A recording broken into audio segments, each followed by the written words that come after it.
Siamo giunti alla terza novella della seconda giornata del Decameron e il tema centrale, ancora una volta, è la sorte, quella fortuna avversa che spesso piomba inaspettata, a volte ci aiuta, a volte invece ci trascina nella disperazione. Ma una cosa è certa, noi non possiamo prevedere il futuro, tutto ciò che deve ancora avvenire è in balia della sorte, questa nuova forza oscura che sembra regolare e controllare tutto il mondo. Quindi alla visione cristiana si sostituisce quella laica. Nella logica del mercante non è più Dio che interviene a favore o a sfavore di una persona, bensì la sorte. E sembra di sentir parlare Seneca: noi non siamo padroni degli eventi, dobbiamo solo godere dell'attimo presente. Questa storia è narrata da Pampinea, la quale ci dice appunto che tutti i beni che noi scioccamente chiamiamo nostri in realtà sono in suo possesso. Notiamo subito la differenza tra il mondo dantesco e quello boccacciano. Dalla commedia divina passiamo a quella umana, dove l'unico protagonista che viene analizzato, studiato, deriso, su cui si fa dell'ironia, è ovviamente l'uomo, quindi la prospettiva è totalmente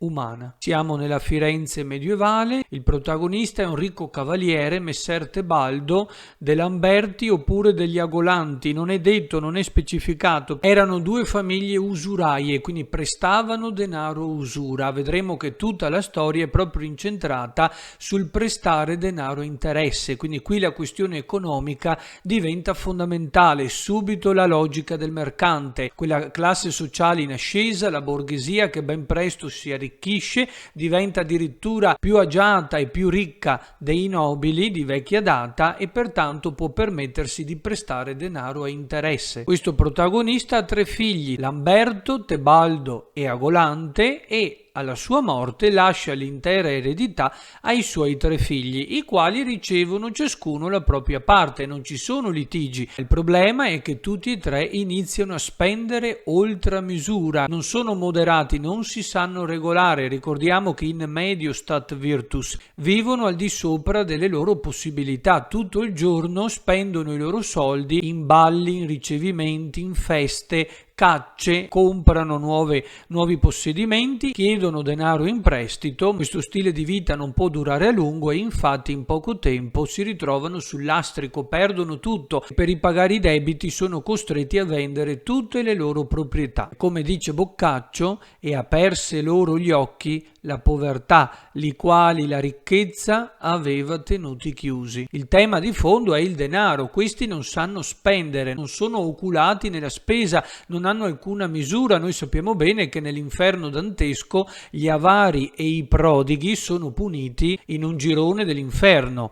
In eterno verranno ali 2 cozzi. Nel Medioevo la prodigalità è punita, significa spendere in maniera eccessiva, senza misura, il contrario dell'avarizia, dell'avidità, proprio il suo opposto. Quindi la persona moderata sarebbe la persona che usa la liberalità, quindi colui che sapeva spendere, accogliere gli ospiti e non far mancare nulla quindi ai suoi convitati, ma senz'altro si sapeva regolare. Quindi in mezzo c'è la liberalità, che era una virtù anche cavalleresca molto importante, soprattutto nel Medioevo. Ai 2 poli opposti abbiamo l'eccesso e il difetto, ossia la prodigalità e l'avarizia. Se in un primo momento la sorte sembra averli abbandonati, in realtà la colpa è soltanto loro, però a un certo punto sono costretti quindi a fuggire di nascosto perché si vergognano, erano pur sempre i figli di una famiglia ricca, e scappano in Inghilterra, comprano una modesta casetta e iniziano a prestare denaro a usura e piano piano recuperano tutti i loro soldi, sono anche abili nella loro attività e possono finalmente poi tornare a casa, ricomprare tutte le proprietà che avevano venduto, si sposano e quindi possono anche accasarsi. Quindi di nuovo torniamo alla situazione iniziale. Questo testimonia anche come moltissimi mercanti, molti borghesi dell'epoca potevano continuamente perdere tutto quello che avevano quando si facevano degli investimenti che andavano male. Pensiamo a quelle navi che dovevano riportare portare le merci su cui si era investito tutto ciò che si possedeva, ma se quella nave naufragava, ecco che il mercante avrebbe perduto l'intera somma. Quindi spesso molte famiglie, molti mercanti potevano anche finire sul lastrico, perdere tutto e quindi erano costretti a ricominciare da capo, ed è quello che succede ai nostri personaggi. In Inghilterra lasciano un loro nipote che poi sarà il nuovo protagonista della storia, Alessandro, il quale continua a prestare denaro a interesse e porta avanti la loro attività. Il problema è che loro continuano a vivere al di sopra delle loro possibilità, quindi l'esperienza non ha insegnato loro nulla. Infatti tutte le loro ricchezze derivano dal denaro che il nipote continua a inviare loro dall'Inghilterra, ma se quel denaro si esaurisse, ecco che subito ricadrebbero nella povertà. Facciamo anche attenzione al linguaggio di Boccaccio. Dice che questi tre fratelli ricominciarono a spendere strabocchevolmente, cioè significa proprio oltre misura, martella continuamente su questo concetto, spendere troppo. Non sono più quei toni accusatori da invettiva a cui eravamo abituati nella Divina Commedia di Dante, ma essendo nella giornata dedicata ai rovesci della fortuna, un bel giorno succede appunto che gli affari vanno male. Ecco che scoppia in Inghilterra una guerra tra il sovrano e suo figlio,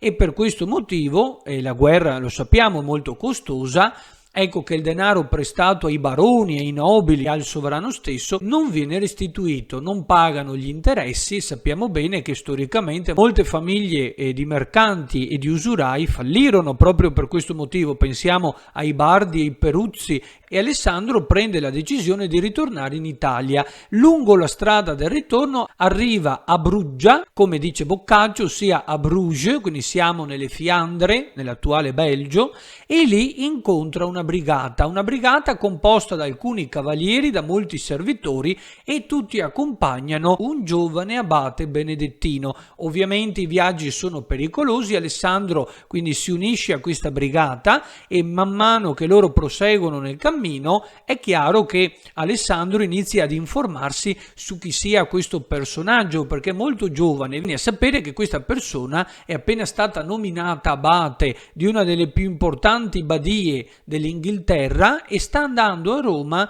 per essere confermato nella sua carica, perché era troppo giovane. Moltissimi in Inghilterra si erano opposti, sappiamo bene che spesso cardinali, vescovi erano nominati anche molto giovani, spesso era motivo di scandalo, soltanto il Papa poteva appianare questi contrasti, e a un certo punto capita l'occasione di parlare direttamente con questo abate. L'abate nota Alessandro, vede questo giovane molto bello, costumato, elegante, raffinato, soprattutto di buone maniere, che sa parlare, che si sa porre nel giusto modo, quindi ha tutte le qualità della nobiltà d'animo, e questo abate si innamora del giovane Alessandro. Lo capiamo, non ci viene detto direttamente, ma si capisce perché il suo cuore inizia a battere forte. Il lettore si stupisce perché inizialmente quindi sembra un caso di sodomia, come veniva chiamata all'epoca. In realtà scopriremo che non è così. Alessandro racconta la propria storia a questo abate e, offrendo i propri servigi, ecco che Alessandro lo accompagna fino in Toscana, visto che doveva tornare comunque a Firenze, poi però decide di accompagnarlo fino a Roma. Notiamo come tutte le qualità che piacciono all'abate in realtà sono quelle virtù che la borghesia stava tentando di imitare dai nobili, perché pur non essendo nobili volevano comunque eguagliarli, volevano assomigliare alla vecchia classe dirigente, quindi non è un caso. L'abate lo esorta a non perdere la speranza, ad avere fiducia in Dio, perché sicuramente il Dio lo avrebbe ripagato dopo tanta sfortuna, quindi cerca anche di confortarlo. Giungono in un villaggio per pernottare. Alessandro fa albergare il giovane abate in una locanda che lui conosce, però non c'è posto per lui, cioè Alessandro è costretto a rimanere in piedi. Parlando con l'oste decide di metterlo dentro al granaio, cioè queste enormi casse contenenti grano che però si trovano nella stanza dell'abate, e qui Alessandro è molto reticente perché non vuole disturbare ovviamente l'abate che si era già coricato,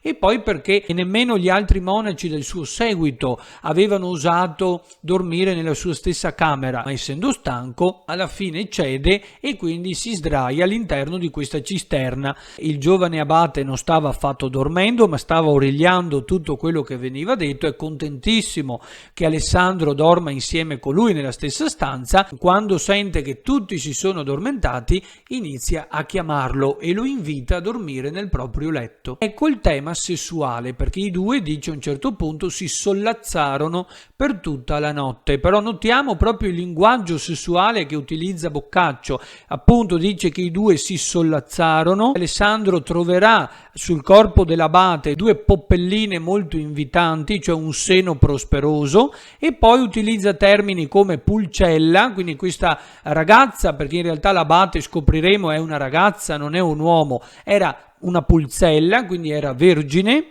e poi dice di te m'accese amore. Quindi c'è anche un po' del linguaggio dello stilnovismo, c'è questa reminiscenza dei grandi poeti della letteratura italiana, degli stilnovisti di Petrarca. Quindi ribadiamo il fatto che nel Medioevo il sesso viene praticato, non è assolutamente un tabù, anzi spesso viene perdonato molto facilmente, perché tutti sapevano che fosse un impulso naturale necessario, come il mangiare, il bere, il dormire. Non si tratta dunque di sodomia, perché in realtà questo monaco è una ragazza che durante l'incontro carnale racconta tutto al giovane Alessandro, una giovane donna che si sta recando a Roma per essere sposata dal Papa. Innamorandosi di lui, decide di sposarlo. Alessandro accetta, la trova molto bella, molto carina, giovane, comunque ha capito che la ragazza è molto ricca e di nobile famiglia perché ha un grande seguito e quindi accetta. Notiamo che nemmeno durante un incontro sessuale viene meno la logica del mercante, cioè il ricco borghese fa i suoi calcoli. Giunti a Roma, ecco che la donna sorprende tutti. Notiamo che qui la vera protagonista è appunto una giovane donna e alle donne è dedicato il Decameron, quindi notiamo quel ruolo attivo della donna nell'opera, perché spesso e volentieri sono loro le eroine della giornata,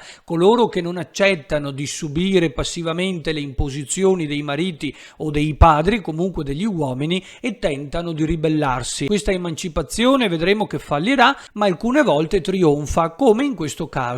Di fronte alla corte papale, alla presenza dei cardinali e del Santo Padre, questa donna racconta l'intera storia e svela dei retroscena molto particolari. Tutti rimangono stupiti, quindi qui vediamo proprio l'attrice che cala la maschera e che stupisce tutto il suo pubblico, quindi tutti coloro che la circondano. Lei in realtà è la figlia del re d'Inghilterra, fuggita per non doversi sposare con quell'orribile, vecchio e moribondo re scozzese al quale l'aveva destinata il padre. Quale scusa adduce per giustificarsi? Lei è fuggita non per disobbedire al padre, ci mancherebbe altro, ma per non violare quelle sacre leggi divine che poi l'avrebbero spinta, volente o nolente, a causa della sua giovane età, ad avere un amante. In modo ironico qui Boccaccio rivela una pratica comune dell'epoca: spesso i matrimoni sono combinati, nessuno dei due ama l'altro e quindi ognuno accetta come tacito accordo la presenza di un amante. Quindi, agli occhi del Papa lei si dipinge come una santa. Ecco il ruolo attivo della donna, l'astuta e l'ingegnosa che riesce ad ottenere ciò che vuole. Quindi chiede al Papa di dar loro la benedizione perché è stato Dio a farle conoscere il suo vero sposo. Gliel'ha proprio mandato lungo il cammino di Alessandro e sposa questa giovane donna. Si sposano addirittura in San Pietro alla presenza del Papa e dei cardinali, quindi la festa è veramente luculliana, lussuosa, sono tutti felici e una volta terminata la cerimonia i due ritornano a Firenze. Essendo una principessa, con le sue sostanze, che cosa fa? Restituisce tutte le proprietà agli zii di Alessandro e poi i due vanno a Parigi, sono ricevuti dal re di Francia. Dopodiché tornano in Inghilterra, la figlia si riappacifica con il padre e Alessandro viene nominato conte di Cornovaglia, quindi addirittura diventa un nobile. Boccaccio conclude dicendo che si vocifera che il conte Alessandro sia riuscito a diventare persino re di Scozia. Ancora una volta Boccaccio ci rivela che spesso il nostro ingenium, quindi il nostro intelletto e la nostra capacità di affrontare, di risolvere i problemi non basta. Sovente interviene la fortuna, quella cieca dea bendata che innalza alcuni e che rovescia altri, ma quello che noi dobbiamo fare è sempre essere preparati, perché non sappiamo cosa ci riservi il domani.